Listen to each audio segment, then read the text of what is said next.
గత కొన్ని రోజులుగా తీవ్ర దుమారం రేపిన పరిణామాల మధ్య ముఖ్యమంత్రి రేవంత్ రెడ్డి మంత్రి కొండా సురేఖల భేటీ పొలిటికల్ వర్గాల్లో హాట్ టాపిక్ గా మారింది. పరకాల నియోజకవర్గ వివాదంలో కొండా సురేఖ కుమార్తె సుష్మితా పటేల్ నేరుగా సీఎం రేవంత్ పై చేసిన వ్యాఖ్యలు, ఆపై పీసీసీ క్రమశిక్షణ కమిటీ చర్యలకు సిద్ధమవడం కాంగ్రెస్ లో తీవ్ర కలకలం రేపిన సంగతి తెలిసిందే.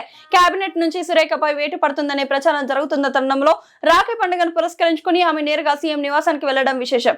ఈ సందర్భంగా రేవంత్ రెడ్డితో పాటు ఆయన మన్వడికి అల్లుడికి కొండా సురేఖ ఎంతో ఆత్మీయంగా రాఖీలు కట్టి పండుగ శుభాకాంక్షలు తెలియజేశారు. అనంతరం ఆమె మీడియాతో మాట్లాడుతూ ఈ పవిత్రమైన పండుగ రోజున ఎలాంటి రాజకీయాల గురించి మాట్లాడనని స్పష్టం చేశారు. తాను అందరికీ సోదరినని, రాష్ట్రంలోని ఆడబిడ్డల ఆశీస్సులు అండదండలు సీఎం రేవంత్ రెడ్డికి ఎల్లవేళలా ఉంటాయని పేర్కొన్నారు. రాష్ట్రాన్ని మరిన్ని ఉన్నత శిఖరాలకు తీసుకెళ్లే శక్తిని, ఆయుర ఆరోగ్యాలను ఆయనకు ప్రసాదించాలని దేవుణ్ణి కోరుకున్నట్లు సురేఖ తెలిపారు.